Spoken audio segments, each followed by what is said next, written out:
আপনার ছেলে মেয়েগুলো যেই জীবন পরিচালনা করতেছে, এতে কি মনে হয়?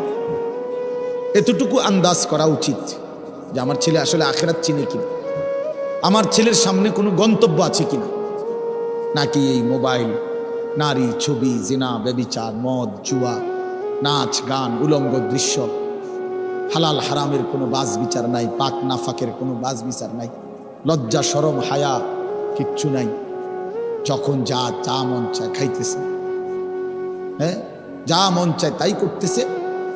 তো এই খামখেয়ালি জীবন, যখন যা মন চায় তাই, হালাল হারাম, জায়েজ না জায়েজের জীবন, যার পার্থক্য নাই, আল্লাহ তাআলা কোরআনে বলছে তার উদাহরণ হলো ফামাসালুহু কামাসালিল কাল, কুত্তার মতো। হ্যাঁ, এটা কোরআন শরীফের আয়াত। ওই জীবন কুত্তার জীবন, কুকুরের জীবন। এই জন্য আমি সবসময় এটা বুঝি, বেনামাজির জিন্দেগি কুত্তার জিন্দেগি।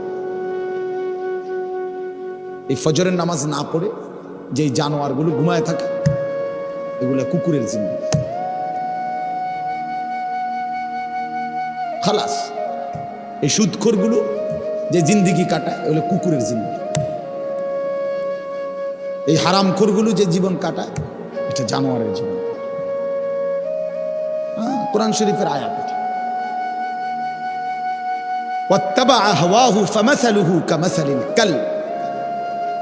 আল্লাহ বলছে মনের ইচ্ছা মতো যে চলে, আল্লাহর হুকুমের পরোয়া করে না, হালাল হারাম এর পার্থক্য যে মানে না, আল্লাহ বলছে তার উদাহরণ কামাসালিল কাল, কুত্তার মতো,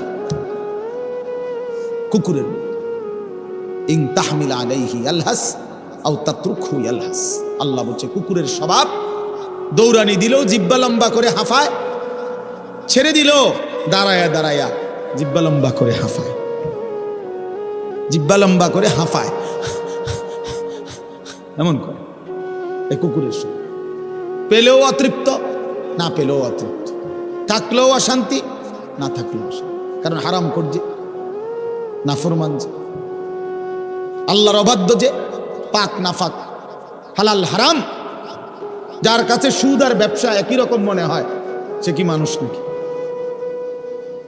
যার কাছে আপন বউ পরের মহিলা সমান মনে হয়, নিজের বউও দেখে, মানুষের বেডিও দেখে, তো তার কাছে কি কোনো হালাল হারামের পার্থক্য আছে কি?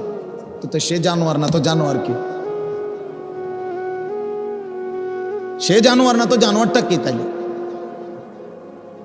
বলে, ইনসাফের কথা বলে, নাহলে বিচারে কর কি কর। এই জন্য এটা সবসময় মনে রাখবেন, জওয়ান হন আর বুড়া হন, আমি হই আর আপনি হন, হালাল হারামের পার্থক্য যার মধ্যে নাই, কুকুরের মধ্যে কোনো হালাল হারামের পার্থক্য নেই, কুকুরের মধ্যে পাক নাফাকের কিছু নেই, কারণ যেহেতু সে জানোয়ার। কিন্তু মানুষ যে ইনসান, তার সৃষ্টিগত সত্তার মধ্যে হালাল হারামের অনুভূতি থাকতে হবে। মুসলমান তাকেই বলবে যার মধ্যে জায়েজ না জায়েজের পার্থক্য আছে, হালাল হারামের অনুভূতি আছে, পাক নাফাকের অনুভূতি আছে। কোরআনুল কারীমে আল্লাহ তাআলা এটা বলছেন। এজন্য নবীজি বলছেন আল হালালু বাইয়িন ওয়াল হারামু বাইয়িন। যেটা হালাল এটা স্পষ্ট, যেটা হারাম এটাও স্পষ্ট। নবীজি বলেন আমি অন্ধকারে রেখে যাই নাই উম্মতকে, একটা সেকেন্ডের জন্য আমি আমার উম্মতকে আড়ালে রেখে যাই নাই, সবকিছু আমি স্পষ্ট বলেছি। হালালগুলো পরিষ্কার করে দিছি, হারাম যা তাও স্পষ্ট করে দিয়েছি। 24 ঘন্টার যাবতীয় কর্মকাণ্ড আমি আল্লাহ স্পষ্ট করে দিয়েছি। ওই দেখেন ওই অপদার্থ ছেলেটার দিকে দেখেন, এক নজরে মোবাইলের দিকে তাকায় আছে, কারে বলে কি ওয়াজ করে এরকম করে, এটা ধরে রাখছে মোবাইল, এক নজর একদিকে খালা। এবার ওয়াজ হয়, কারে বলে কি বলে, আমার এত কিছু দরকার, আমি আর আমার মোবাইল। এই জিনিস এই ছেলে পেলেদের আকসারের জীবনে 24 ঘন্টা পৃথিবীতে তার একটাই জিনিস, সেটা হলো একটা মোবাইল। এটাই তার মা, এটাই তার বাবা, এটাই তার আত্মীয়, এটাই তার স্বজন।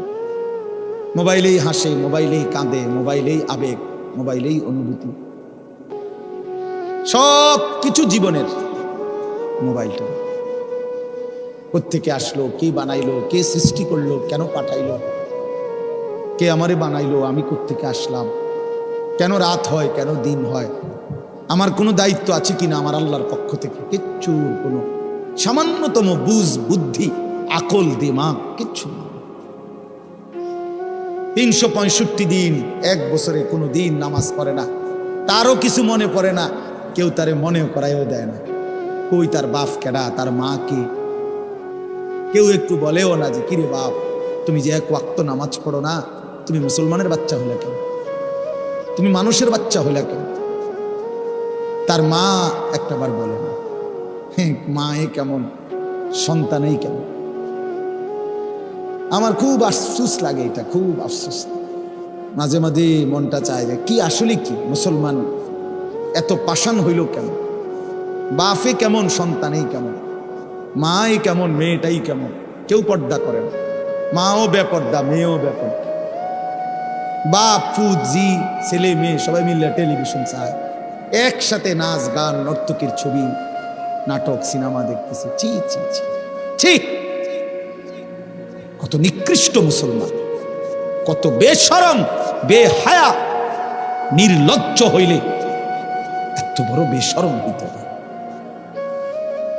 আত্মমর্যাদা আত্মসম্মান লজ্জা যদি এক বিন্দু থাকতো তাইলে তো বাবা জিজ্ঞেস করতো যে কিরে বাপ তুই মুসলমানের ঘরে জন্ম নিয়া এক ওয়াক্ত নামাজ পড়ে না, তুই কেমনে রে আমি মুসলমানের সন্তান হইলি, তুই মুসলমানের ঘরে সন্তান হইলি কেমন।